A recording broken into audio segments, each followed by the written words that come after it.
पतीला। बहुत समय पहले की बात है। किसी गांव में एक गरीब मजदूर रहता था। मजदूर एक जमींदार के यहाँ खेती का काम करता था, जिसका उसे बहुत कम मेहनताना मिलता था।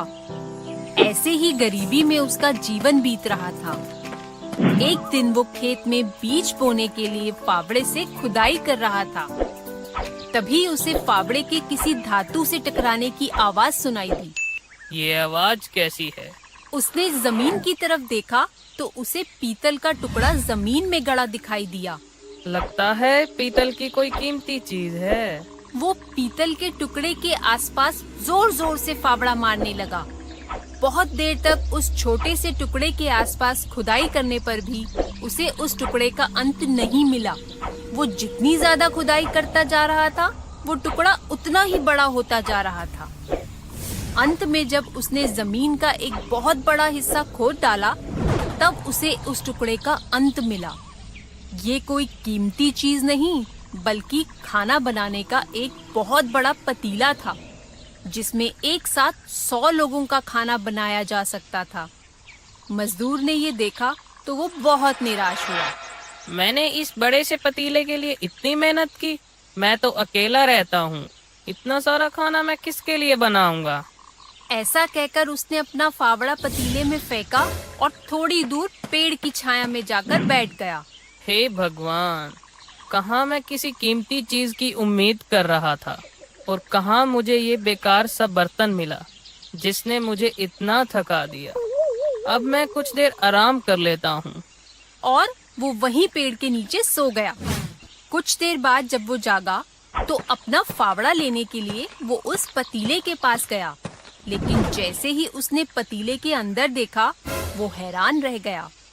पतीले के अंदर एक नहीं, कई सारे फावड़े थे। उसने आसपास देखा तो उसे कोई दिखाई नहीं दिया। यहाँ तो कोई नहीं है, तो ये इतने सारे फावड़े कहाँ से आए? मैंने तो इसमें बस एक ही फावड़ा डाला था। तभी उसे एक तरकीब सूझी। उसने सारे फावड़े पतीले में से गिनकर निकाले। ये 99 और ये हुए 100। और फिर उनमें से एक फावड़ा उठाया और उस पतीले में डाल दिया। फावड़ा डालते ही वो 1 से 100 हो गए। ये देखते ही मजदूर समझ गया कि ये एक जादुई पतीला है, जिसमें कुछ भी डाला जाए तो वो 100 गुना हो जाता है। अरे वाह, ये तो जादुई पतीला है। इससे तो मैं अमीर हो जाऊंगा। ये सोचकर वो उस पतीले को अपने घर ले आया। अब वो रोज उस जादुई पतीले में एक फावड़ा डालता और उसके 100 हो जाने पर उसे बाजार में बेच आता। कुछ दिनों बाद उसने जमींदार के यहाँ काम करना भी बंद कर दिया। एक दिन जमींदार को उस पतीले के बारे में पता चला, तो वो उस मजदूर के घर गया। मजदूर, मुझे मेरा जादुई पतीला वापस दो। लेकिन ये जादुई पतीला तो मुझे मिला है। ये पतीला तो तुम्हें मेरे खेत में खुदाई करते वक्त मिला था, इसलिए ये मेरा हुआ। ऐसा कहकर उसने मजदूर को धक्का देकर गिरा दिया और वो पतीला ले लिया। अब जमींदार उस पतीले की मदद से अपनी सभी कीमती चीजों को 100 गुना करने लगा। उसने अपने सारे हीरे जवाहरातों को भी 100 गुना कर लिया। जल्द ही मैं इस दुनिया का सबसे अमीर आदमी बनूंगा और इस पूरी दुनिया पर राज करूंगा। पर जैसे जमींदार को उस मजदूर के बारे में पता चला था, वैसे ही वहाँ के राजा को उस जमींदार के बारे में पता चल गया और वो कुछ सैनिक लेकर जमींदार के घर पहुँचा। जमींदार, ये जादुई पतीला मेरे राज्य की जमीन से निकला है और इस राज्य की हर वस्तु पर मेरा अधिकार है, इसीलिए ये पतीला भी मेरा हुआ। ऐसा कहकर उसने जमींदार को धक्का देकर गिरा दिया और पतीला लेकर अपने महल लौट आया। राजा मजदूर और जमींदार से भी ज्यादा लालची था। उसने अपने सैनिकों से कहकर पहले महल के सभी हीरे जवाहरातों को 100 गुना किया और फिर उस 100 गुना हीरे जवाहरातों को भी 100 गुना कर लिया। अब उसके पास हीरे जवाहरातों का बहुत बड़ा भंडार हो गया। एक दिन राजा जादुई पतीले के पास खड़ा उसे देख रहा था। तभी उसे ख्याल आया, देखने में तो ये एकदम साधारण सा पीतल का पतीला लगता है, फिर इसमें ऐसा क्या है जो इसे जादुई बनाता है? मुझे पता लगाना चाहिए। हो सकता है मुझे किसी ऐसे रहस्य का पता चले जिससे मैं और भी धनवान हो जाऊं। मुझे इसकी जांच करनी चाहिए। ये सोचकर उसका चेहरा चमकने लगा और वो उस पतीले में कूद गया। वो पतीले में हाथ मारकर और उंगलियों से कुरेदकर उसकी जांच करने लगा, पर उस पतीले में ऐसा कुछ भी खास नहीं दिखा। अंदर से तो ये एकदम साधारण सा पतीला लगता है। तभी अचानक उस पतीले में से एक के बाद एक राजा के हमशक्ल राजा निकलने लगे। राजा ये देखकर बहुत हैरान हुआ। तभी उसे याद आया, ये मैंने क्या कर दिया? मैं कैसे भूल गया कि ये पतीला हर चीज को 100 गुना कर देता है, और इसने तो मुझे भी 100 गुना कर दिया। जब पतीले में जगह कम पड़ने लगी तो सभी राजा उस पतीले से निकलकर बाहर खड़े हो गए। असली राजा भी पतीले से बाहर आया और बोलने लगा, मैं इस राज्य का राजा हूँ, तो इसलिए। पर सभी हमशक्ल राजा उसकी बात को अनसुना कर राज सिंहासन की तरफ बढ़ने लगे। असली राजा ने ये देखा तो उसे बहुत चिंता हुई। वो दौड़कर अपने सिंहासन पर बैठ गया और बोला, तुम सभी पतीले के जादू से निकले मेरे हमशक्ल हो। मैं असली राजा हूँ, इसलिए ये सिंहासन मेरा है। सिंहासन राजा का होता है और राजा मैं हूँ। मैं भी राजा हूँ, इसलिए ये सिंहासन मेरा हुआ। नहीं, ये सिंहासन मेरा है। ऐसे एक के बाद एक सभी 100 राजा सिंहासन पर अपना हक जताने लगे। कुछ देर बाद सभी गुस्सा हो गए और उन्होंने तलवार निकाल ली। कोई मेरे और मेरे सिंहासन के बीच में नहीं आ सकता। और सभी राजाओं के बीच युद्ध छिड़ गया। सभी सिंहासन के लिए एक दूसरे को मारने लगे। बहुत घमासान युद्ध चला और अंत में असली राजा समेत सभी 100 राजा सिंहासन के लालच में मारे गए और इस लड़ाई में पतीले के भी टुकड़े टुकड़े हो गए और वह अब किसी काम का ना रहा। तो बच्चों, इस कहानी से हमें ये शिक्षा मिलती है कि लालच में इंसान की अक्ल पर पत्थर पड़ जाते हैं। लालच में आकर ही राजा जादुई पतीले में कूद गया और लालच की वजह से ही 100 हमशक्ल राजाओं ने एक दूसरे को मार डाला। इसलिए हमें हमेशा लालच से दूर रहना चाहिए। जादुई जूते। बहुत समय पहले की बात है। किसी गांव में एक छोटी सी लड़की रहती थी जिसका नाम पिंकी था। वह बहुत ही बुद्धिमान और मेहनती लड़की थी। वह हमेशा अपने मम्मी पापा की उनके काम में मदद करती थी। एक दिन की बात है, पिंकी घर में अकेली थी। तभी एक साधु आते हैं। उन्हें देखकर पिंकी पूछती है, आप कौन हो? बेटी, मैं एक साधु हूँ और काफी दिनों से भूखा हूँ। क्या कुछ खाने को मिलेगा? जी जरूर बाबा। यह कहकर पिंकी साधु के लिए खाना लेकर आती है। खाना खाकर साधु बहुत खुश होते हैं और कहते हैं, मैं तुम्हारी सेवा से बहुत प्रसन्न हूँ, इसलिए मैं तुम्हें एक उपहार देना चाहता हूँ। उपहार? क्या है वो उपहार? यह सुनकर साधु अपना हाथ आगे बढ़ाते हैं और तेज रोशनी के साथ उनके हाथ में एक जोड़ी जूते आ जाते हैं। जूतों को पिंकी की तरफ बढ़ाते हुए वे कहते हैं, ये लो बेटी, तुम्हारा उपहार। पिंकी जूतों को ले लेती है और कहती है, जूते? बेटी, ये कोई साधारण जूते नहीं हैं, ये जादुई जूते हैं। इन्हें पहनकर तुम जितने कदम चलोगी, तुम्हें उतने ही सोने के सिक्के मिलेंगे। यह सुनकर पिंकी खुशी से बोलती है, वाह, ये तो बहुत अच्छा है। तभी साधु कहते हैं, लेकिन एक बात का ख्याल रखना कि तुम जितने कदम चलोगी, तुम्हारी लंबाई उतनी ही छोटी हो जाएगी और फिर जितने कदम तुमने चले होंगे, उतने ही दिनों के बाद तुम वापस ठीक हो जाओगी। इसलिए जब भी इन जूतों को पहनकर जितने भी कदम चलो, फिर दोबारा इन जूतों को उतने ही दिनों के बाद इस्तेमाल करना। पिंकी को ये बात समझाकर साधु वहाँ से चले जाते हैं और पिंकी अपनी चमकती आँखों से उन जूतों को निहारती रहती है। पिंकी के मन में लालच आ जाता है और वह सोचती है, अगर मैं इन जूतों को पहनकर पूरे घर में घूमूं, तो मेरे पास कितने सारे सोने के सिक्के हो जाएंगे। यह सोचकर पिंकी अपने कमरे में जाती है अभी घर में कोई नहीं है, मैं ढेर सारे सोने के सिक्के इकट्ठा कर लेती हूँ। यह सोचकर पिंकी उन जादुई जूतों को पहन लेती है और 4 कदम चलती है। तभी उसे साधु की बात याद आती है कि जितने कदम चलोगे उतनी ही लंबाई छोटी हो जाएगी। लेकिन फिर भी पिंकी सोचती है, लंबाई तो अभी मेरी बहुत बढ़ेगी, तो अभी थोड़ी छोटी होने से क्या फर्क पड़ता है। यह सोचकर पिंकी उन जूतों को पहनकर अपने कमरे में घूमने लगती है और काफी देर तक ऐसे ही घूमती रहती है। अब जब थोड़ी देर बाद पिंकी घूमते घूमते थक जाती है तो वो रुकती है और सोचती है, बहुत देर से घूम रही हूँ और सोने के सिक्के भी बहुत सारे हो गए हैं, अब थोड़ी देर आराम कर लेती हूँ। यह सोचकर जैसे ही पिंकी अपने बिस्तर की तरफ बढ़ती है तो वे देखती है कि अब वो उस तक नहीं पहुँच सकती, क्योंकि अब वह एक चूहे जितनी छोटी हो गई है और उसका बिस्तर अब उसके लिए बहुत बड़ा हो गया है। अब पिंकी बहुत पछताती है और तेज तेज रोने लगती है। उसे अब अपनी गलती महसूस होती है, लेकिन अब कुछ नहीं हो सकता था।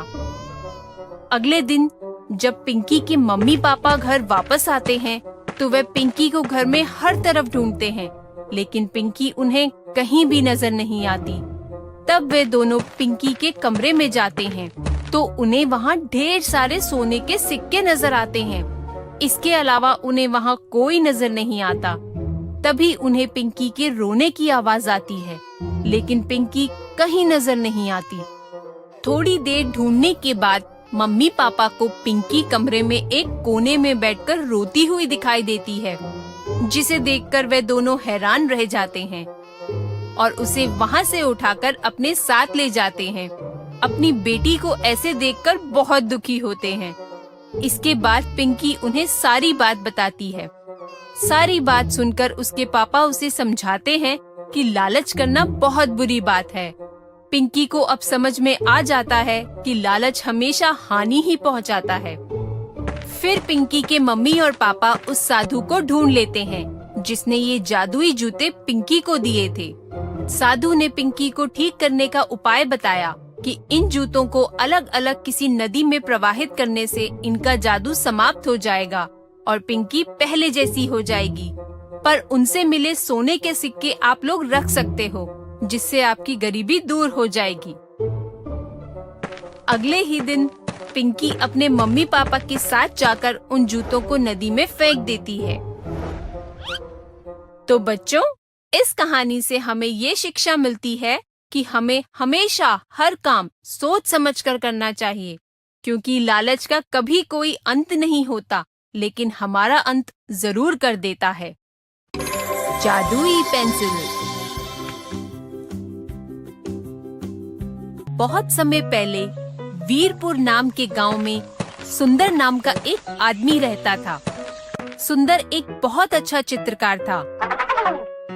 जब एक दिन खाना बनाने के लिए सुंदर जंगल में लकड़ियां काटने जा रहा था, तभी उसकी नजर एक चमकदार चीज पर पड़ी। ये इतनी चमकदार चीज क्या है? ये सोचकर सुंदर उस चमकदार चीज के पास गया और उसे उठा लिया। अरे, यह तो बस एक पेंसिल है, पर ये इतनी चमक क्यों रही है? ये सोचते हुए सुंदर थोड़ी देर उस चमकने वाली पेंसिल को निहारता रहता है। तभी उसे याद आता है कि उसे लकड़ियां काटने जाना है और वह उस पेंसिल को अपने साथ लेकर वहां से चला जाता है। जब सुंदर शाम को घर आता है तो वह देखता है कि अभी भी उस पेंसिल की चमक वैसे की वैसी ही है, जिसे देखकर वह सोचता है, ऐसा कैसे? इस पेंसिल की चमक तो अभी भी वैसे की वैसी ही है। आखिर ऐसा है क्या इस पेंसिल में? ये सोचते हुए वह उस पेंसिल से चित्रकारी करना शुरू कर देता है। सबसे पहले वह एक सेब बनाता है और जैसे ही कागज पर सेब बनता है, सेब उसकी आंखों के सामने असलियत में आ जाता है, जिसे देखकर सुंदर एकदम हक्का बक्का रह जाता है। उसे अपनी आंखों पर विश्वास नहीं होता। फिर वो उस पेंसिल से एक कुल्हाड़ी बनाता है और वह कुल्हाड़ी भी उसके सामने प्रकट हो जाती है। यह देखकर अब वह और ज्यादा हैरान हो जाता है। अरे वाह, यह तो एक जादुई पेंसिल है। उस पेंसिल को पाकर सुंदर बहुत खुश हो जाता है। अब उस पेंसिल के जरिए सुंदर अपनी जरूरतों का सारा सामान बनाता है और उन्हें असलियत में भी पा लेता है। ऐसे ही करते करते अब उसके पास हर ऐशो आराम की चीज आ जाती है, जिसके बाद वह आराम का जीवन बिताने लगता है। ऐसे ही एक बार सुंदर अपने घर में बैठे हुए सोच रहा होता है, मैंने तो अपनी जरूरत की सारी चीजें पा ली, लेकिन कुछ लोग ऐसे भी होंगे जो अपनी जरूरतें पूरी नहीं कर पाते होंगे। क्यों ना मैं उनकी मदद करूं? सुंदर ये सोच ही रहा होता है कि तभी उसे याद आता है कि उसका एक दोस्त जो दूसरे गांव में रहता है, उसके पिताजी का स्वास्थ्य बहुत खराब रहता है। सुंदर सोचता है कि क्यों ना मैं उनकी मदद कर दूं, और यह सोचकर सुंदर अगली सुबह अपने दोस्त सोहन से मिलने चला जाता है। वो दोनों एक दूसरे से मिलकर बहुत खुश होते हैं। कैसे हो?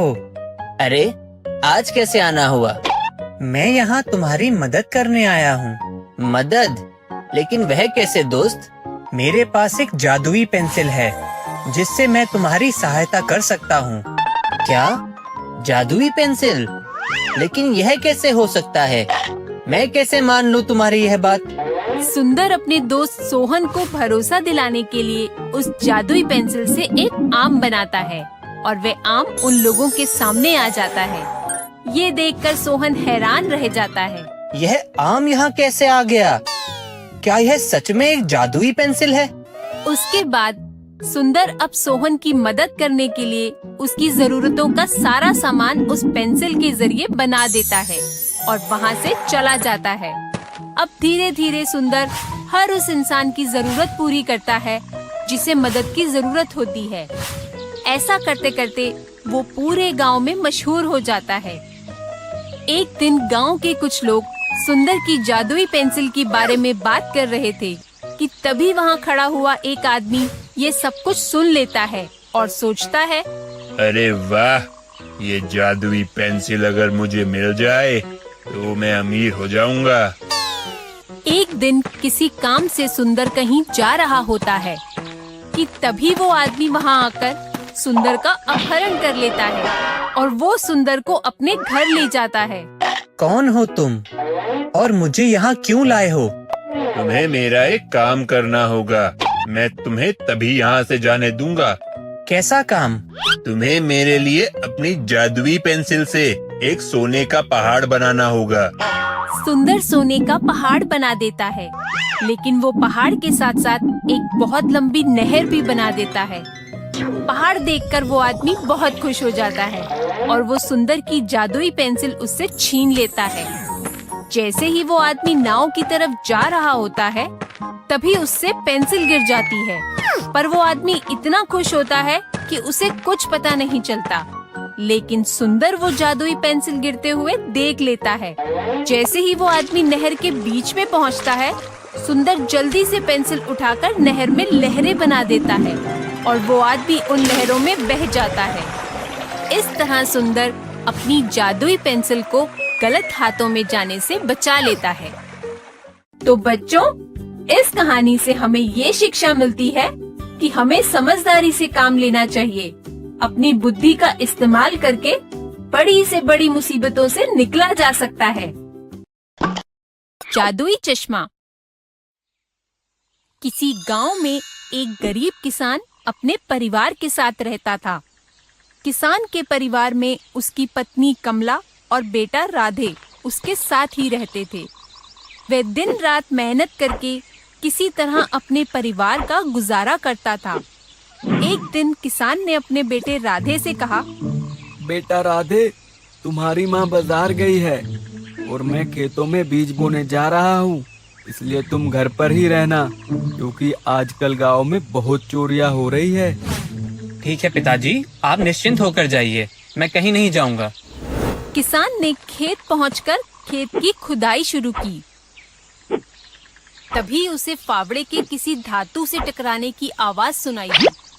उसने मिट्टी हटाकर देखा तो उसे एक चमकता हुआ डिब्बा दिखाई दिया। किसान ने उस डिब्बे को बाहर निकाल के देखा। अरे वाह, ऐसा लगता है इसमें जरूर कोई खजाना होगा। यह सोचकर किसान ने जैसे ही डिब्बे को खोलकर देखा, वह उदास हो गया। हे भगवान, ये तो बस एक बेकार सा चश्मा है। मेरी तो सारी मेहनत ही खराब हो गई। यह सोचकर किसान ने उस चश्मे को वहीं छोड़ दिया और अपना काम करने लगा। थोड़ी देर बाद राधे वहाँ आया। पिताजी, आप कुछ देर आराम कर लीजिए, तब तक मैं खेत की रखवाली कर लेता हूँ। ठीक है बेटा, पर जरा ध्यान से। आजकल जंगली जानवर खेत में कभी भी आ जाते हैं। किसान वहीं पेड़ के नीचे लेटकर सोचने लगा। क्यों ना इस चश्मे को लगाकर देखा जाए, कम से कम इस धूप से तो आराम मिलेगा। किसान ने चश्मा लगाकर अपने बेटे की तरफ देखा और उसे कुछ जंगली जानवर अपने बेटे पर हमला करते हुए नजर आए। उसने जल्दी से चश्मा उतार दिया। अरे अरे, ये अचानक मुझे क्या हो गया था? ये सब था क्या? मुझे तो कुछ समझ ही नहीं आया। किसान ने दोबारा चश्मा लगाया और राधे की तरफ देखा। उसे दोबारा वही दिखा जो उसने पहले देखा था। किसान को समझ आ गया कि ये कोई साधारण चश्मा नहीं, बल्कि जादुई चश्मा है। किसान ने जल्दी से चश्मा उतारा और राधे के पास जाकर बोला, बेटा राधे, तुम जल्दी घर जाओ। यहाँ सारा काम मैं खुद ही कर लूँगा। क्या हुआ पिताजी? मैं तो अभी घर से ही आया हूँ। माँ भी घर ही आई थी। फिर आप मुझसे जाने के लिए क्यों बोल रहे हैं? कल से खेत का सारा काम तुम्हें ही तो करना है, इसलिए आज तुम सिर्फ आराम करो। ये सुनकर राधे घर चला गया।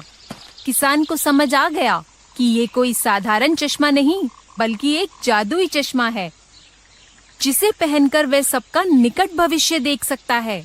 किसान बहुत खुश हुआ। अरे वाह, अब तो मैं पूरे गांव का भविष्य देख सकता हूँ। क्यों ना मैं लोगों का भला करने के लिए इस चश्मे का इस्तेमाल करूँ। किसान काम छोड़कर गांव में घूमने निकल गया। वह गांव के लोगों का भविष्य देखता और उन्हें ऐसा कोई काम नहीं करने देता जिससे उन्हें कोई नुकसान हो। गांव के सभी लोग उसकी बहुत तारीफ करने लगे। एक दिन उसे अपना पुराना दोस्त लल्लन मिला। क्यों ना मैं लल्लन का भविष्य देखूं। किसान चश्मा लगाकर लल्लन को देखने लगा। उसने देखा कि लल्लन को एक व्यापारी जल्द ही बहुत सारा धन देने वाला है। इतना देखते ही किसान के मन में लालच आ गया और उसने आधा भविष्य देखकर ही चश्मा निकाल दिया। क्यों ना मैं लल्लन को उसके रास्ते से भटकाकर खुद ही उस व्यापारी से सारा धन ले लूं। यह सोचकर किसान लल्लन के पास गया। कैसे हो लल्लन भाई, और इतनी जल्दी में कहाँ जा रहे हो? मैं ठीक हूँ भाई, बस जरा बाजार तक जा रहा था। बाजार? लेकिन आज तो बाजार बंद है ना भाई। क्या बाजार बंद है? पर क्यों? मैं अभी बाजार से ही आ रहा हूँ। आज वहाँ किसी व्यापारी की दुकान में आग लग गई है, इसलिए आज बाजार बंद है। अच्छा, फिर तो आज बाजार जाना बेकार है। यह बोलकर लल्लन अपने घर चला गया और किसान पैसों के लालच में बाजार चला गया। बाजार पहुंचते ही किसान को अपना एक व्यापारी मित्र मिला, जिसने उसे पैसों से भरा एक बैग देते हुए कहा, अरे भाई, अच्छा हुआ तुम मुझे मिल गए। क्या तुम मेरा ये बैग अपने पास रख सकते हो? क्योंकि मैं कुछ दिन के लिए दूर विदेश जा रहा हूँ और मैं ऐसे ही किसी पे भरोसा नहीं कर सकता। तो क्या मेरे वापस आने तक तुम मेरे बैग का ध्यान रख लोगे? अरे वाह, मैं इस बैग को लेकर बहुत अमीर हो जाऊंगा और व्यापारी मित्र के वापस आने तक अपना घर भी बदल दूंगा। इससे यह मुझे दोबारा कभी भी ढूंढ नहीं पाएगा।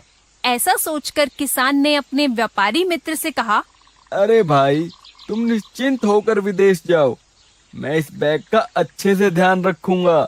ये कहते हुए किसान ने बैग ले लिया और व्यापारी वहाँ से चला गया। तभी वहाँ भागते हुए एक और व्यापारी आया और किसान को जोर से पकड़कर बोला, तुमने मेरा बैग चुराया, अब तुम्हारी खैर नहीं। व्यापारी ने किसान को बहुत मारा और इसी बीच वो चश्मा भी टूट गया। व्यापारी उसे बोलने का मौका दिए बिना ही बैग को अपने साथ लेकर चला गया। अब किसान को समझ आ गया कि वह पैसों से भरा बैग चोरी का था और उसके मित्र ने उसे धोखा दिया था। किसान को अब अपने किए पर बहुत पछतावा हुआ। ये सब इस जादुई चश्मे के कारण हुआ है। अगर मैं इस चश्मे से भविष्य ना देखता तो मेरे मन में कभी लालच नहीं आता और ना ही मैं इन सब चीजों में फंसता। तो बच्चों, इस कहानी से हमें ये शिक्षा मिलती है कि हमें कभी भी किसी भी चीज का दुरुपयोग नहीं करना चाहिए। जादुई तकिया। किसी गांव में अमीर चंद नाम का साहूकार अपनी पत्नी रूपा के साथ रहता था। उसके पास सब कुछ था, लेकिन वो बहुत स्वार्थी था। उसके पास जो भी मदद मांगने आता, वो कोई ना कोई बहाना बनाकर उसे खाली हाथ वापस भेज दिया करता था। वहीं दूसरी तरफ रूपा बहुत दयालु थी। वो चोरी छिपे गांव वालों की मदद कर दिया करती थी। अमीर चंद की इस आदत से उसकी पत्नी बहुत परेशान थी। अगले दिन एक किसान अमीर चंद से मदद मांगने आया। मालिक, मेरी सहायता कर दीजिए। मैं तुम्हारी क्या मदद कर सकता हूँ? मुझे कुछ पैसों की जरूरत है। मुझे कुछ पैसे उधार दे दीजिए। मैं जल्द ही आपके पैसे लौटा दूंगा। मैं मदद तो कर देता, पर इस बार काम अच्छा नहीं चला, तो मेरे पास भी पैसे नहीं हैं।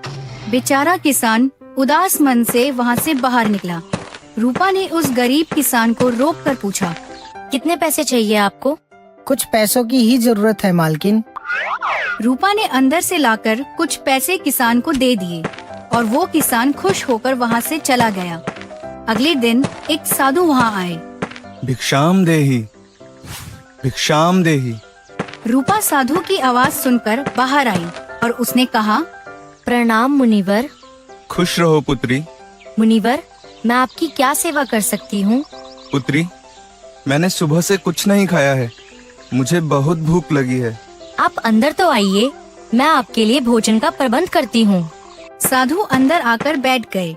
फिर रूपा उनके लिए एक थाली में भोजन ले आई। साधु उसे खाकर तृप्त हो गए और उन्होंने रूपा से कहा, धन्यवाद बेटी, तुमने एक संत की भूख मिटाई है।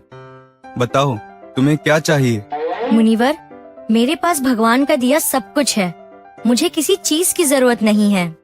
बस एक परेशानी है। क्या परेशानी है? मुझे बताओ। मेरे पति बहुत स्वार्थी है। वो कभी किसी और के बारे में नहीं सोचते। मैं चाहती हूँ कि वो औरों के बारे में भी सोचे और उनकी मदद करे। बस इतनी सी बात? ये तकिया लो। ये कोई ऐसा वैसा तकिया नहीं, बल्कि एक जादुई तकिया है। इससे तुम्हारी सारी परेशानी दूर हो जाएगी। इतना कहकर साधु वहाँ से चले गए। रूपा वो जादुई तकिया पाकर बहुत खुश हुई। उसी रात खाना खाने के बाद रूपा को साधु की बात याद आई और उसने अपने पति से कहा, अरे, मैं आपको एक बात बताना तो भूल ही गई। कौन सी बात? आज एक साधु हमारे घर आए थे और वो एक जादुई तकिया देकर गए हैं और उन्होंने कहा है, इस तकिए पर सर रखकर सोने से आप और भी अमीर हो जाएंगे। खुश होकर अमीर चंद ने उस तकिए को ले लिया और दोनों सोने चले गए। फिर उसको नींद आ गई। अमीर चंद को एक सपना आया कि वो एक सुनसान से रास्ते पर खड़ा था। दूर दूर तक कोई नहीं था। तभी उसे एक साधु दिखे। साहूकार ने साधु से पूछा, मैं कहाँ हूँ? तुम्हें तुम्हारे सब सवालों के जवाब मिल जाएंगे। आओ, मेरे पीछे आओ। अमीर चंद साधु के पीछे पीछे चल दिया। साधु दो दरवाजों के सामने आकर रुक गए। एक दरवाजा नीला था और एक लाल। तभी साहूकार ने पूछा, इन दरवाजों के पीछे क्या है? एक दरवाजा नरक का है और एक स्वर्ग का। तुम दोनों दरवाजे खोलकर देखो, तुम्हें क्या दिखता है? अमीर चंद ने पहले लाल दरवाजे को खोला, जिसमें एक लंबी सी मेज थी। उसके चारों तरफ 4-5 लोग बैठे हुए थे, जो बहुत पतले थे और बीमार से लग रहे थे। उनके हाथों से लंबी लंबी चम्मच को बांध रखा था और उस मेज के बीचों बीच खाना रखा हुआ था, जिसे वो लोग खा नहीं पा रहे थे। उसके बाद उसने नीला दरवाजा खोला। वहाँ भी एक लंबी मेज थी, जिसके बीचों बीच खाना रखा हुआ था और उन लोगों के हाथों से भी लंबी लंबी चम्मचें बंधी हुई थी, पर वो लोग एकदम तंदुरुस्त व खुश थे। यह देखकर अमीर चंद उलझन में पड़ गया और साधु से पूछने लगा, इन दोनों दरवाजों के पीछे की स्थिति एक जैसी ही है, फिर उन लोगों की स्थिति अलग अलग क्यों है? क्योंकि जो लोग तुमने लाल दरवाजे के पीछे देखे, वो लोग सिर्फ खुद के बारे में सोच रहे थे, इसी वजह से उनका ये हाल हुआ। और जो लोग तुमने नीले दरवाजे के पीछे देखे, वो एक दूसरे की सहायता करके एक दूसरे को भोजन खिला रहे थे, इसीलिए वो लोग खुश व तंदुरुस्त थे। इतना कहकर साधु वहाँ से चले गए और अमीर चंद की नींद भी खुल गई। उसने खुद को बहुत शांत महसूस किया और उसने अपनी पत्नी को सारी बात बताई और कहा, आज मुझे एहसास हो गया है कि मैं कितना गलत था। हमें हमेशा एक दूसरे की मदद करनी चाहिए। यह सुनकर रूपा बहुत खुश हुई। इसके बाद से अमीर चंद ने सबकी मदद करना शुरू कर दिया। तो बच्चों, इस कहानी से हमें यह शिक्षा मिलती है कि हमें सिर्फ अपने बारे में नहीं सोचना चाहिए, हमें हमेशा एक दूसरे की सहायता करनी चाहिए। जादुई कड़ा और पैसों का पेड़। बहुत समय पहले किसी गांव में चमकू नाम का एक किसान रहता था। चमकू बहुत गरीब था। उसके पास सिर्फ एक गाय ही थी, जिसका दूध बेचकर वह अपने घर का गुजारा करता था। एक बार चमकू की बीवी बीमार पड़ गई, लेकिन चमकू के पास उसके इलाज के लिए पैसे नहीं थे। इसलिए उसने फैसला किया, अपनी पत्नी के इलाज के लिए मुझे अपनी गाय बेचनी ही होगी। ये सोचकर चमकू अपनी गाय को लेकर बाजार की ओर चल पड़ता है। बाजार का रास्ता जंगल से होकर जाता था। रास्ते में उसे एक साधु दिखाई देते हैं। चमकू उनके पास जाता है और पूछता है, साधु महाराज, आप यहाँ इस जंगल में कैसे? बेटा, मैं दूसरे गांव से आया हूँ। मुझे पास ही के गांव में जाना था, पर मैं रास्ता भटक गया हूँ और मुझे बहुत भूख भी लग रही है। साधु बाबा, गांव तो यहाँ से बहुत दूर है। मैं अपनी गाय को बाजार बेचने जा रहा हूँ, लेकिन अगर आप चाहें तो मैं अभी आपको इसका दूध निकालकर पिला सकता हूँ। यह मेरा और मेरी गाय का सौभाग्य होगा। ठीक है बेटा। साधु के ऐसा कहते ही चमकू गाय का दूध निकालकर उनको देता है, जिससे उनकी भूख शांत हो जाती है। और वो चमकू से पूछते हैं, बेटा, तुम इस गाय को बाजार में बेचने क्यों जा रहे हो? बाबा, मेरी बीबी की तबीयत बहुत खराब है। उसके इलाज के लिए मेरे पास पैसे नहीं हैं। इसीलिए मैं इस गाय को बेचने जा रहा हूँ, जिससे मैं अपनी बीबी का इलाज करवा सकूँ।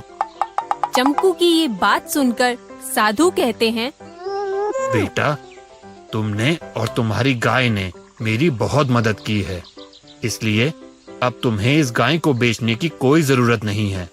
लेकिन बाबा, अगर मैं इस गाय को नहीं बेचूंगा तो अपनी पत्नी का इलाज कैसे करवाऊंगा? चमकू की ये बात सुनकर साधु एक मंत्र पढ़ते हैं और उनके हाथ में एक कड़ा आ जाता है। साधु वो कड़ा चमकू को देते हैं और बोलते हैं, लो बेटा, इस कड़े को अपने हाथ में पहन लो। यह एक जादुई कड़ा है। जब भी तुम्हें पैसों की जरूरत हो, इसे अपने माथे से लगाना और तुम्हारे सामने एक पैसों का पेड़ आ जाएगा। तुम उस पेड़ से अपने जरूरत के अनुसार पैसे तोड़ लेना और फिर वो पेड़ अपने आप गायब हो जाएगा। पर याद रखना, तुम्हारे अलावा कोई और इस कड़े का इस्तेमाल नहीं कर सकता। अगर किसी और ने इस कड़े का इस्तेमाल किया तो वह जीवन भर ना तो बोल पाएगा और ना ही बिस्तर से उठ पाएगा। चमकू साधु की बात बड़े ध्यान से सुनता है और कहता है, धन्यवाद बाबा, मैं ध्यान रखूंगा। आपने मेरी बहुत बड़ी परेशानी हल कर दी है। अब मैं अपनी पत्नी का इलाज अच्छे से करवा पाऊंगा। जाओ बेटा, तुम अपने गांव वापस जाओ। फिर चमकू अपनी गाय के साथ वापस अपने गांव लौट जाता है। उसे देखकर उसकी पत्नी उससे पूछती है, आप तो गाय को बेचने बाजार गए थे, तो फिर इतनी जल्दी कैसे लौट आए? अब हमें अपनी गाय बेचने की कोई जरूरत नहीं है। रास्ते में मुझे एक साधु बाबा मिले थे। उन्होंने मुझे एक जादुई कड़ा दिया है। जादुई कड़ा? रुको, मैं तुम्हें दिखाता हूँ। ऐसा कहकर चमकू उस कड़े को अपने माथे से लगाता है। तभी उसके सामने एक पैसों का पेड़ आ जाता है। पैसों के पेड़ को देखकर चमकू और उसकी बीवी बहुत खुश हो जाते हैं। मैं जल्दी से इस पेड़ से कुछ पैसे ले लेता हूँ और फिर हम तुम्हारे इलाज के लिए वैद्य के पास चलेंगे। चमकू उस पेड़ से पैसे ले लेता है और पेड़ गायब हो जाता है। ऐसे ही अब रोज चमकू अपनी जरूरत के हिसाब से पैसे लेने लगा। धीरे धीरे उसकी गरीबी खत्म हो जाती है और अब वो गांव में भी सभी जरूरतमंदों की मदद करने लगा। चमकू के पास इतने पैसे देखकर गांव के सभी लोग हैरान हो जाते हैं। आखिर चमकू के पास इतने पैसे आए कहाँ से? हमें चमकू पर नजर रखनी चाहिए। वो दोनों चमकू पर हमेशा नजर रखने लगते हैं। ऐसे ही एक दिन हरी की नजर चमकू के घर के अंदर जाती है। वो ठीक से देखता है तो उसे पैसों का पेड़ दिखाई देता है। ये देखकर हरी बिल्कुल हक्का बक्का रह जाता है और सोचने लगता है, पैसों का पेड़? कहीं मैं कोई सपना तो नहीं देख रहा? ये सोचकर वो अपनी आंखें मलता हुआ एक बार फिर घर के अंदर उस पेड़ को देखता है और सोचता है, अच्छा, तो चमकू के पास ये जादुई पैसों का पेड़ है। इसी पेड़ की वजह से वो इतना धनवान बन गया है। मुझे ये बात अभी रामू को बतानी होगी। हरी जल्दी से रामू के पास जाता है और उसे सारी बात बताता है। ये सुनते ही रामू के मन में लालच आ जाता है। वो हरी से बोलता है, हरी, रात को जब सब सो जाएंगे तब हम दोनों चमकू के घर में घुसकर उस पेड़ के सारे पैसे चुरा लेंगे। तुम ठीक कह रहे हो रामू, हम आज रात को ही उस पेड़ के सारे पैसे चुरा लेंगे। रात होते ही रामू और हरी पेड़ के सभी पैसे चुराने के इरादे से चमकू के घर जाते हैं, पर उन्हें वो पेड़ कहीं नहीं दिखता। रामू गुस्से में हरी को अपने साथ लेकर चमकू के घर से बाहर आता है और गुस्से में हरी से कहता है, हरी, वहाँ तो कोई पैसों का पेड़ है ही नहीं। तुमने मुझे पागल बनाया। नहीं दोस्त, मैं तुम्हें पागल नहीं बना रहा था। मैंने सच में चमकू को पैसों के पेड़ से पैसे तोड़ते हुए देखा था। हरी रामू की बातों पर भरोसा नहीं करता और वहाँ से चला जाता है, लेकिन हरी उस पैसों के पेड़ को नहीं भूल पाता। मैंने चमकू के घर पैसों का पेड़ देखा तो था, लेकिन बाद में वो पेड़ कहाँ गायब हो गया? ये सोचते हुए हरी वहाँ से चला जाता है, लेकिन अगले ही दिन वो फिर से चमकू के घर के बाहर पहुँच जाता है और उसके घर के अंदर झांकने लगता है। आज तो मैं उस पैसों के पेड़ का रहस्य पता लगा कर ही रहूँगा। ऐसे ही वो बहुत देर तक चमकू के घर के बाहर खड़ा रहता है। तभी रोज की तरह चमकू उस जादुई कड़े को माथे से लगाता है। उसके सामने पैसों का पेड़ आ जाता है। वो उसमें से अपनी जरूरत के अनुसार पैसे ले लेता है और फिर वो पेड़ गायब हो जाता है। जैसे ही हरी ये सब देखता है, वो समझ जाता है। अच्छा, तो इस तरह उस पैसों के पेड़ को बुलाया जाता है। मैं आज रात ही चमकू से वो कड़ा चुरा लूंगा और फिर उस पैसों के पेड़ को बुलाकर बहुत अमीर हो जाऊंगा। ऐसा कहकर वो वहाँ से चला जाता है और रात होने पर खिड़की से चमकू के घर के अंदर जाता है। वो देखता है कि चमकू बहुत आराम से सो रहा है। वो किसी तरह उसके हाथ से वो कड़ा निकाल लेता है और वहाँ से निकलकर अपने घर पहुँचता है। अब मैं भी अमीर बन जाऊंगा। मेरे पास भी कभी ना खत्म होने वाले पैसे होंगे। अब मैं जल्दी से पैसों के पेड़ को बुला लेता हूँ। ऐसा कहकर वो जैसे ही उस कड़े को अपने माथे से लगाता है, उसे एक जोर का झटका लगता है और वो वहीं जमीन पर गिर जाता है। वो उठने की बहुत कोशिश करता है, लेकिन ना ही वो वहाँ से उठ पाता है और ना ही कुछ बोल पाता है और कुछ देर बाद हार कर वो कोशिश करना बंद कर देता है। जब चमकू को हरी के बारे में पता लगता है, तो वो उसके घर जाता है और उससे बोलता है, हरी, यह कड़ा सिर्फ मेरे हाथ में ही काम करेगा, क्योंकि साधु बाबा ने ये वरदान सिर्फ मुझे ही दिया था। उन्होंने मुझसे ये भी कहा था कि अगर मेरे अलावा कोई और इंसान इसका इस्तेमाल करेगा तो वो इसी तरह बीमार हो जाएगा। ये कहकर चमकू वे कड़ा हरी के हाथ से ले लेता है और वहाँ से चला जाता है। तो बच्चों, इस कहानी से हमें ये शिक्षा मिलती है कि हमें कभी भी किसी से ईर्ष्या नहीं करनी चाहिए। जादुई डिब्बा। किसी गांव में रवि नाम का एक बच्चा रहता था। रवि के माता पिता का निधन हो चुका था। वह अपनी चाची के साथ रहता था। रवि अपनी चाची से बहुत प्यार करता था। वह अपनी चाची के घर के सभी कामों में मदद भी करता था, लेकिन उसकी चाची उसे बिल्कुल भी पसंद नहीं करती थी। एक दिन चाची ने रवि को घर से निकालने की योजना बनाई और रवि से कहा, बेटा, मैं कुछ दिनों से बहुत बीमार हूँ, बहुत कमजोरी महसूस कर रही हूँ। मैं कुछ दिनों तक काम पर नहीं जा पाऊंगी, इसलिए हो सके तो तुम मेरे भाई के खेत में काम करने चले जाओ।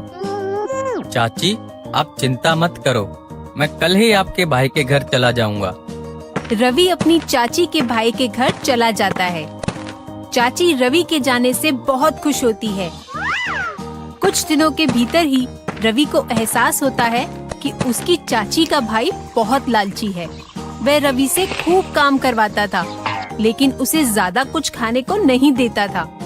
एक दिन रवि खेत में काम कर रहा था। ओ लड़के, जरा अच्छे से खुदाई कर, नहीं तो आज भी खाना नहीं मिलेगा। रवि भूखा होने के कारण खाने के बारे में सोचते हुए खुदाई करने लगा। तभी खुदाई करते करते उसे एक डिब्बा मिला। रवि ने जैसे ही उस डिब्बे को खोला तो उसे उस डिब्बे में अलग अलग प्रकार का खाना मिला।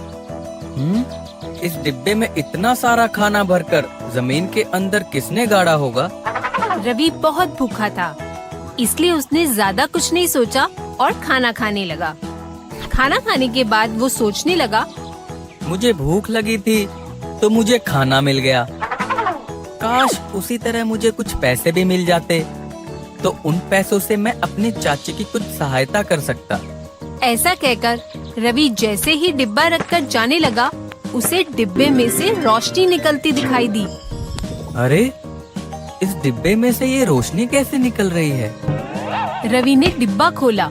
उस डिब्बे में एक सोने का सिक्का था। ये क्या?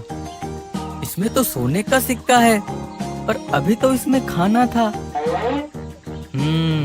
लगता है ये मन की इच्छा पूरी करने वाला कोई जादुई डिब्बा है।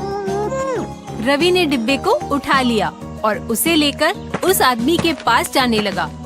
तभी उसने सोचा, वो आदमी बहुत लालची है, मुझे उसे ये जादुई डिब्बा नहीं देना चाहिए।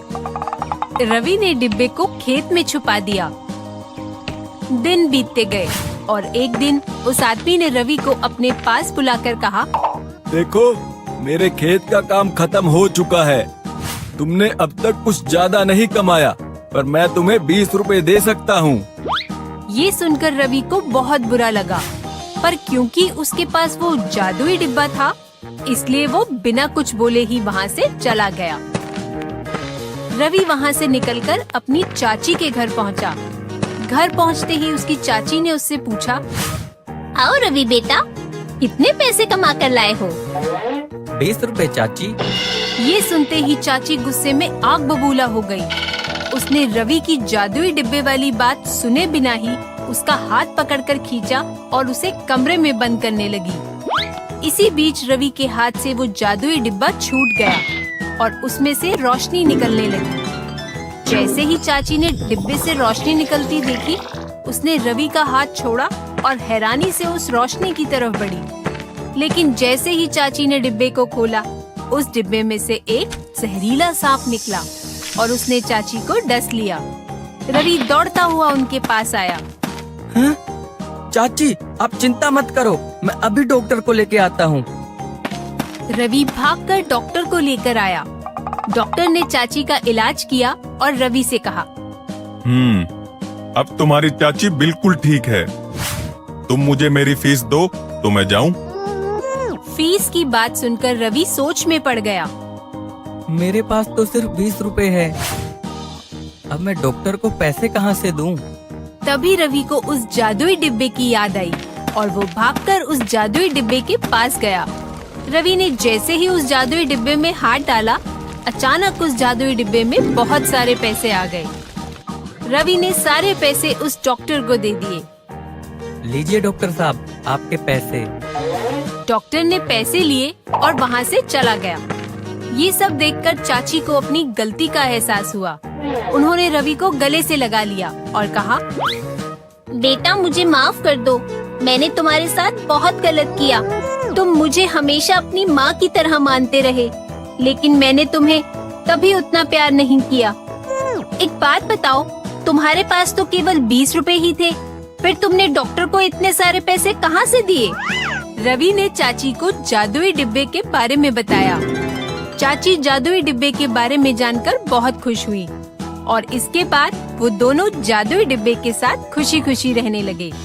तो बच्चों, इस कहानी से हमें ये शिक्षा मिलती है कि हमें कभी भी लालच नहीं करना चाहिए और हमेशा सबके साथ अच्छा व्यवहार करना चाहिए, क्योंकि हमें बदले में वही मिलता है जो हम दूसरों के साथ करते हैं। जादुई खिलौने।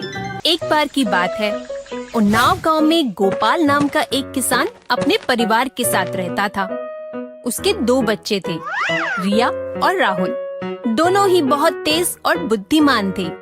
वे दोनों काम में अपने मम्मी पापा की मदद करते थे। एक दिन गांव के मेले में घूमते हुए रिया और राहुल 2 मिट्टी के खिलौने खरीदते हैं और वापस घर आकर अपने खिलौने देखते हुए बोलते हैं, मेरी ये दुल्हन कितनी सुंदर है, आज मैं इसे अपने बिस्तर के पास ही रखूंगी। मेरा ये सिपाही तुम्हारी दुल्हन से ज्यादा अच्छा है। ये तुम्हारी दुल्हन को 1 मिनट में हरा देगा। तो करे एक लड़ाई। नहीं, मुझे तुमसे कोई लड़ाई नहीं करनी, मुझे नींद आ रही है। ये बोलकर रिया अपने खिलौने को बिस्तर के पास रख देती है और सो जाती है। राहुल भी ऐसा ही करता है। आधी रात बीत जाती है कि अचानक राहुल की नींद खुल जाती है। उसे कमरे के बाहर कुछ आवाजें सुनाई देती हैं। ये आवाज कैसी है? सभी तो यहाँ सो रहे हैं, तो फिर बाहर कौन है? ये देखने के लिए राहुल उठकर कमरे से बाहर जाता है और जैसे ही बाहर का नजारा देखता है, वह एकदम भौचक्का रह जाता है। वह भागता हुआ वापस कमरे में आता है और रिया को उठाता है। रिया, उठो, प्लीज जल्दी उठो। देखो कमरे के बाहर वो दोनों खिलौने। क्या हुआ राहुल? इतनी रात को क्यों चिल्ला रहे हो? तुम चलो मेरे साथ। वो देखो, बाहर दोनों खिलौने बात कर रहे हैं। राहुल की ये बात सुनकर रिया उसके साथ कमरे से बाहर जाकर देखती है और जैसे ही वे दोनों कमरे से बाहर पहुंचते हैं, तो दोनों हक्के बक्के रह जाते हैं। ये सब क्या है? हाँ, वही तो मैं तुमसे कह रहा था कि ये खिलौने कैसे बातें कर रहे हैं। चलो राहुल, वापस अंदर चलते हैं, मुझे इनसे डर लग रहा है। लेकिन अगर इन दोनों ने हमें नुकसान पहुंचाने की कोशिश की तो अब हम दोनों क्या करें? दोनों भाई बहन असमंजस में पड़ जाते हैं और वापस कमरे की तरफ मुड़ते हैं। तभी दोनों खिलौने बच्चों को देख लेते हैं। अरे, ये तो रिया और राहुल है। इन्होंने हमें देख लिया है। हमें जल्दी इन दोनों को पकड़ना होगा। जल्दी करो फिर, बातें क्या कर रही हो? चलो जल्दी उन्हें पकड़ो और जादू करो। सिपाही के ये बोलते ही दुल्हन एक जादू करती है और देखते ही देखते रिया और राहुल भी एक खिलौने जितने छोटे हो जाते हैं। ये क्या हो गया राहुल? हम इतने छोटे कैसे हो गए? अरे मुझे कैसे पता? मैं तो तुम्हारे साथ ही खड़ा था। खिलौनों को देखकर दोनों भाई बहन बहुत डर जाते हैं और डर की वजह से वे बहुत तेज चिल्लाने लगते हैं। लेकिन वे दोनों इतने छोटे हो चुके होते हैं कि अब उनका चिल्लाना किसी को सुनाई नहीं देता। राहुल, हमारी आवाज तो किसी को भी सुनाई नहीं दे रही है। अब हम क्या करेंगे? राहुल कुछ बोल पाता, इतनी देर में वे मिट्टी के खिलौने उन दोनों को अपने साथ कैद करके उसी खिलौने बनाने वाले के पास ले जाते हैं, जहाँ से दोनों बच्चों ने उन्हें खरीदा था। वाह मेरे होशियार खिलौनों, और 2 नए नौकर ले आए तुम मेरे लिए।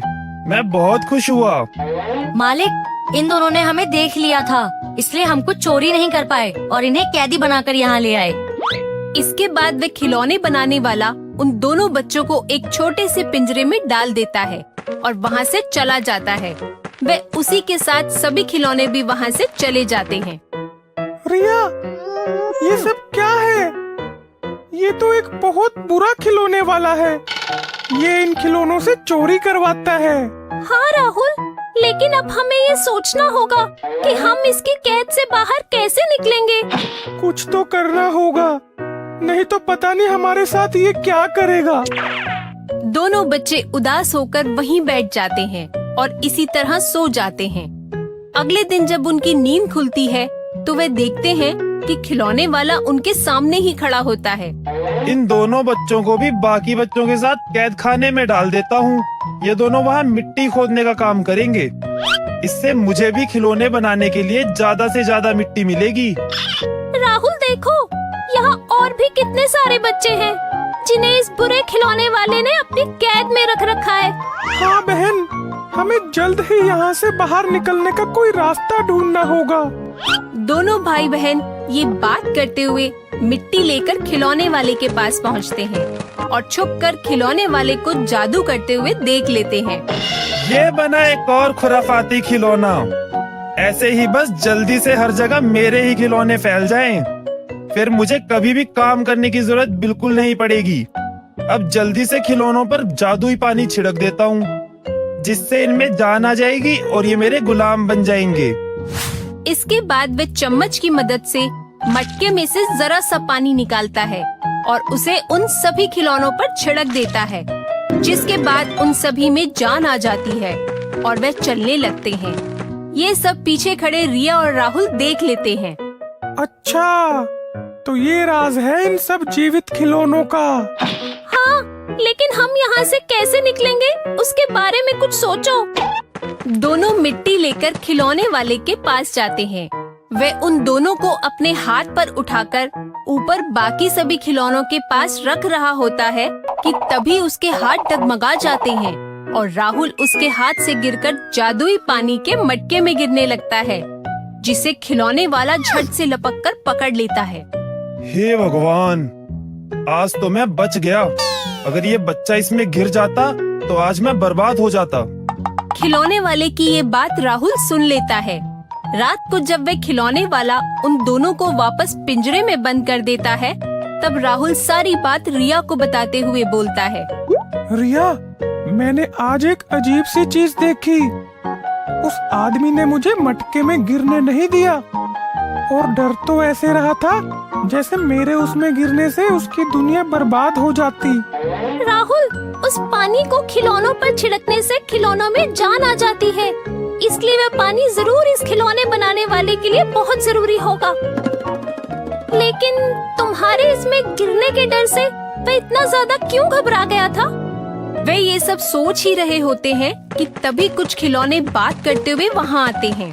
दोस्तों, आज तो मैं 2 सोने के कंगन चुरा के लाया हूँ। मालिक मुझसे बहुत खुश हुए।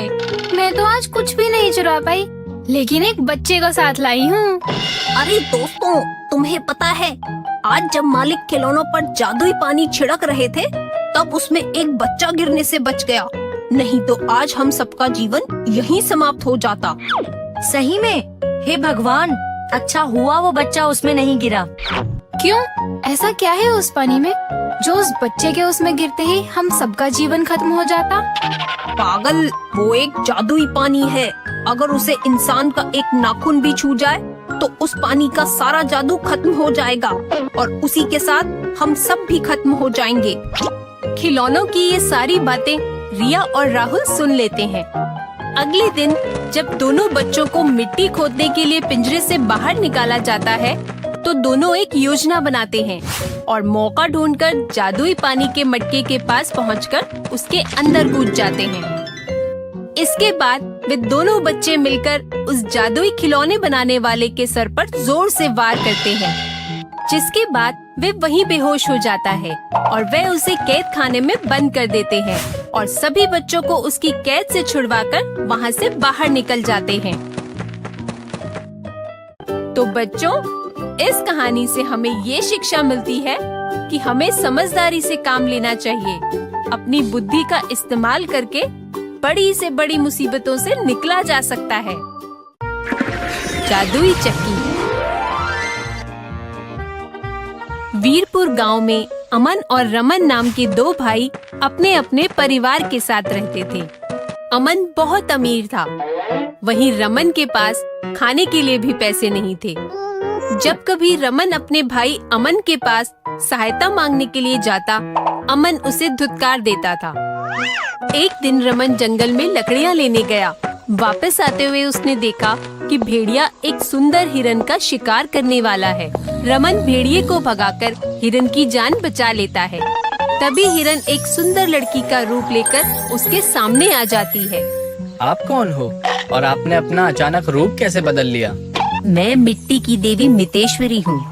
एक पेड़ ने मुझे श्राप दिया था कि मैं अपना असली रूप तभी धारण कर पाऊंगी जब कोई ईमानदार व्यक्ति मुझे मरने से बचाएगा। तुमने मुझे श्राप से मुक्त किया है। बोलो, तुम्हें क्या चाहिए? मैं आपके दर्शन पाकर ही धन्य हो गया। मुझे और कुछ नहीं चाहिए। मैं तुम्हारी ईमानदारी से खुश हूँ, इसलिए मैं तुम्हें एक चक्की देना चाहती हूँ।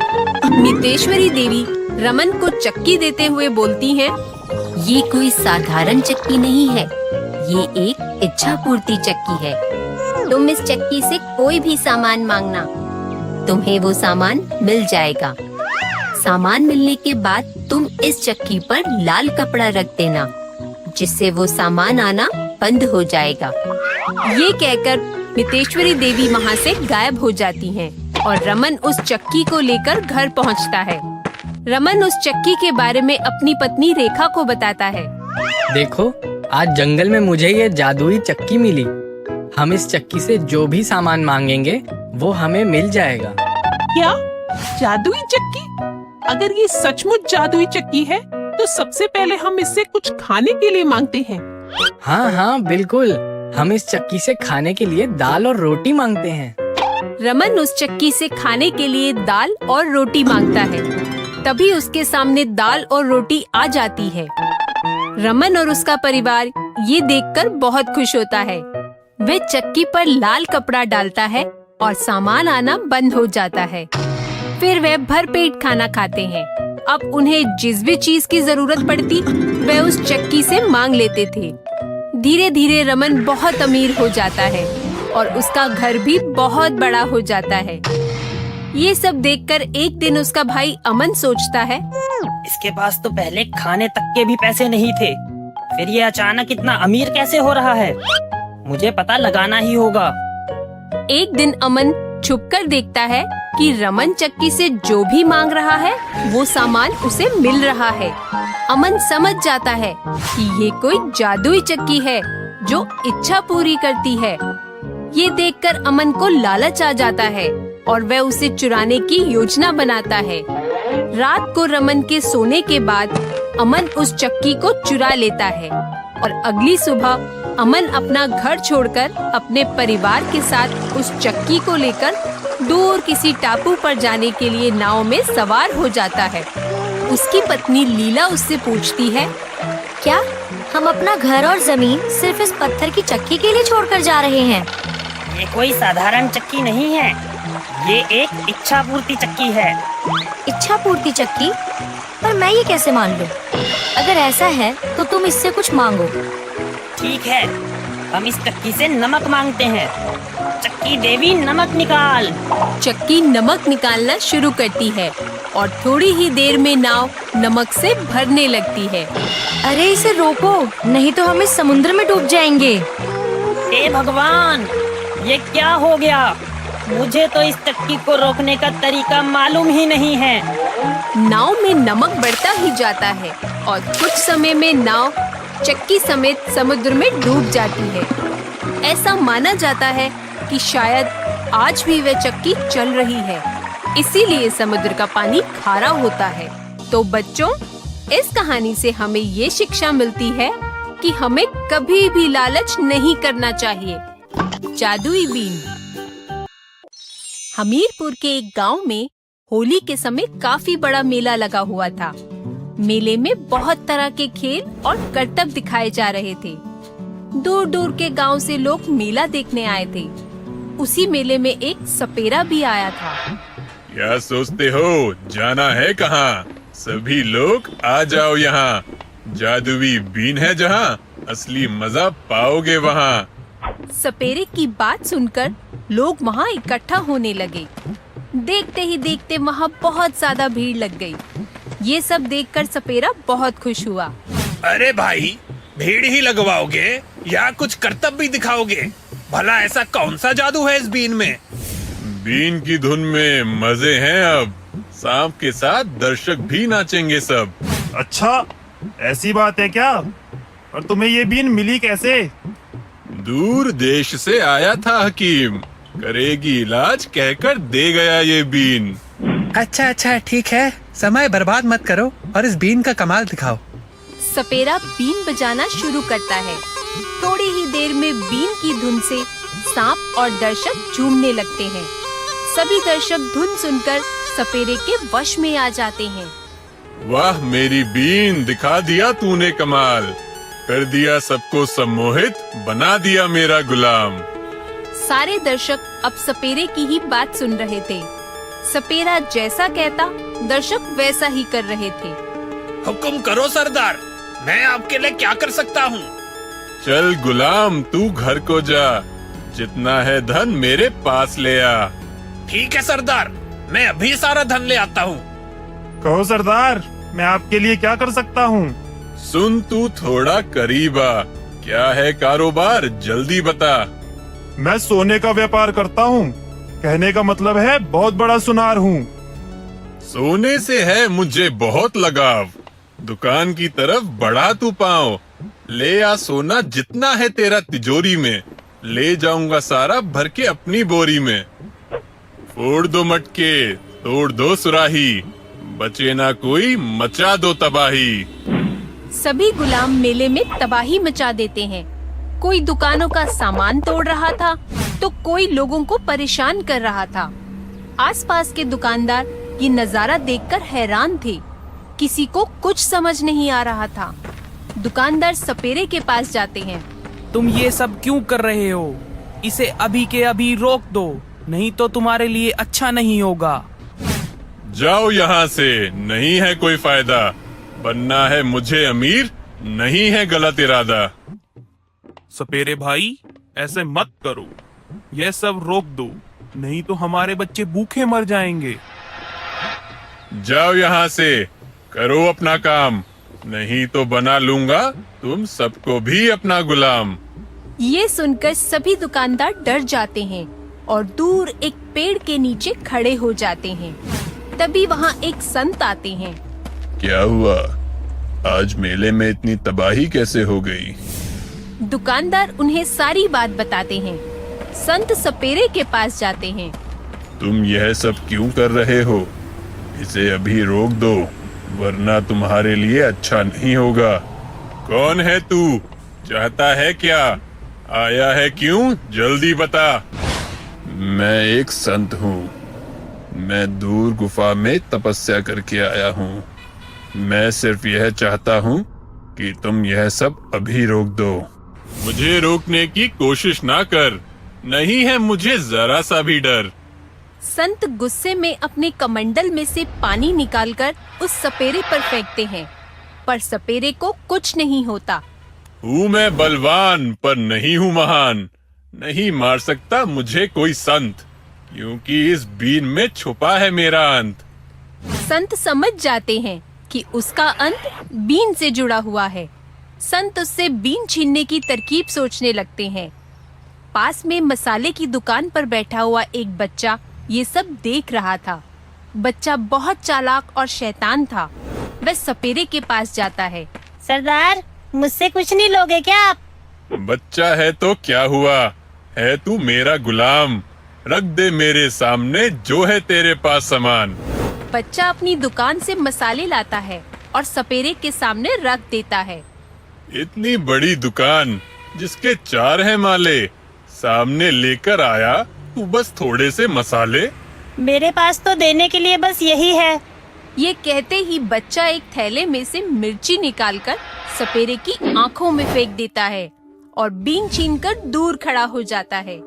चाहता है भला तो छोड़ दे ये कला, लौटा दे बीन नहीं तो लूंगा मैं छीन। हूँ मैं छोटा, हूँ मैं शैतान, समझ के मुझको बच्चा, कर दी तूने भूल महान।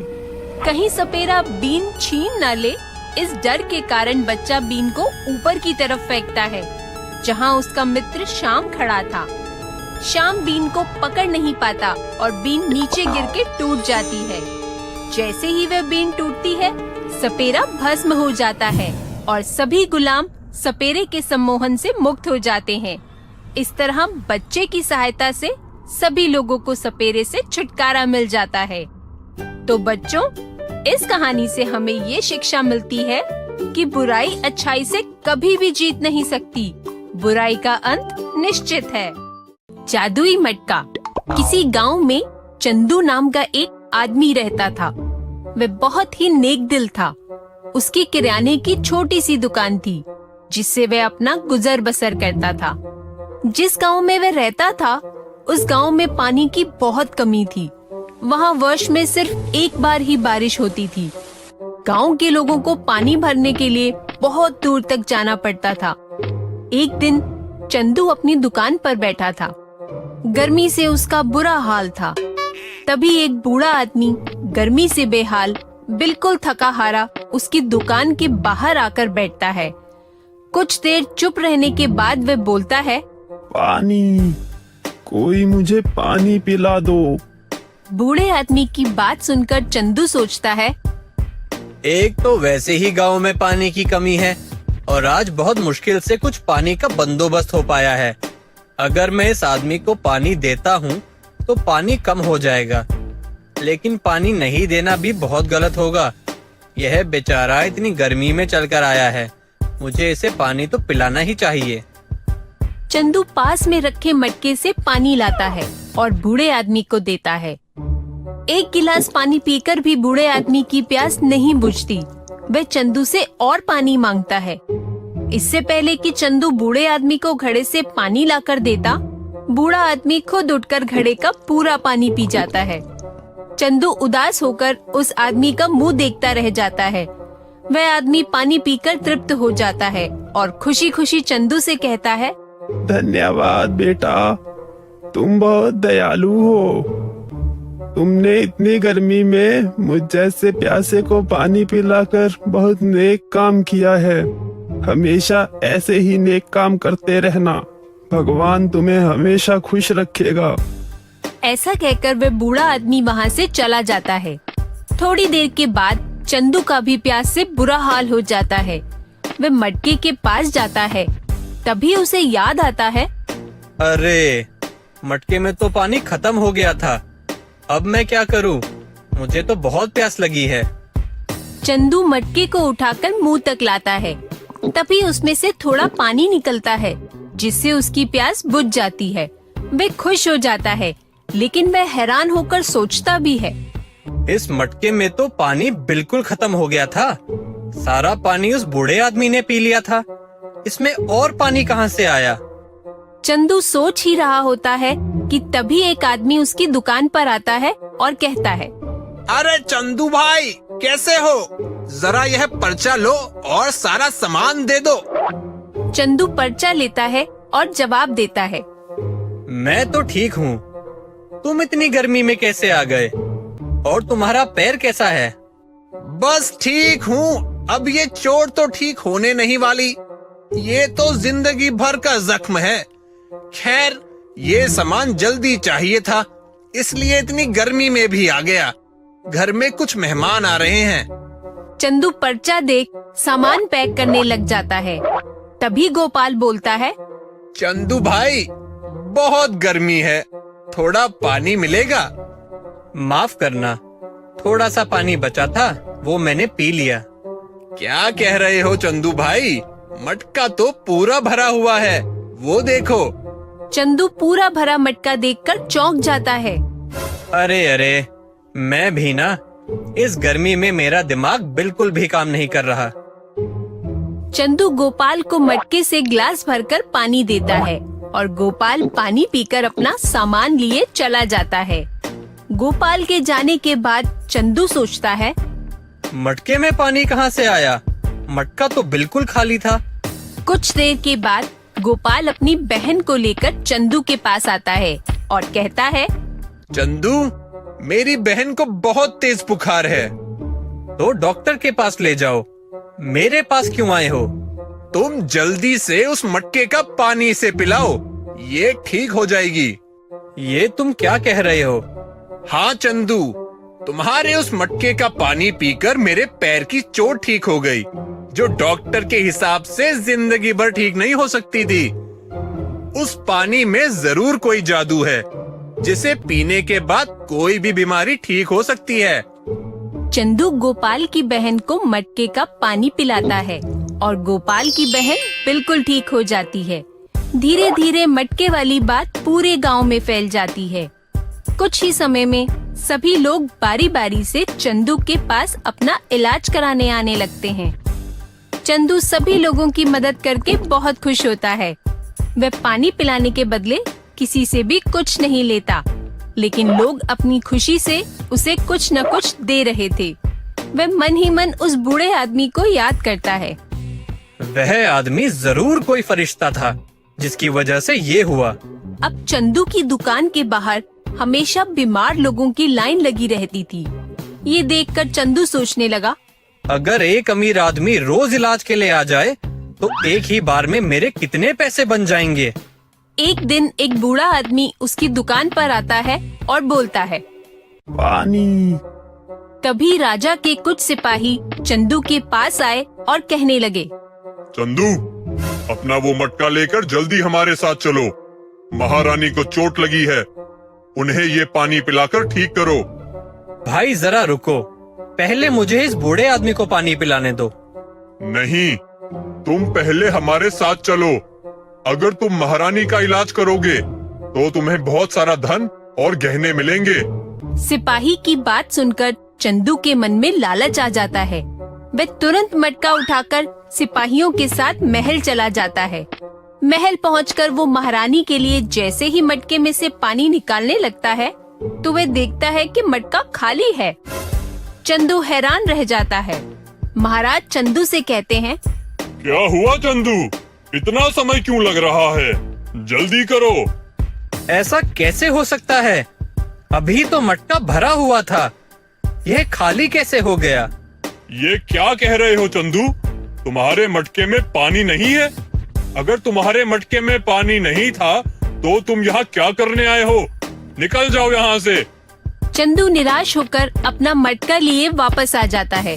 वापस आकर वह देखता है कि वो बूढ़ा आदमी भी नहीं है, जिसे वह पानी पिलाए बगैर ही चला गया था। अरे, वो बूढ़ा आदमी कहाँ गया? कहीं ये वही आदमी तो नहीं था, जिसकी वजह से यह मटका हमेशा भरा रहता था? ये मैंने क्या किया? मैंने लालच में आकर उस सेवा भाव को खत्म कर दिया, जिसकी वजह से शायद इस मटके में पानी हमेशा भरा रहता था। अब मैं लोगों की मदद कैसे करूँगा? चंदू को लालच करने का बहुत पछतावा होता है।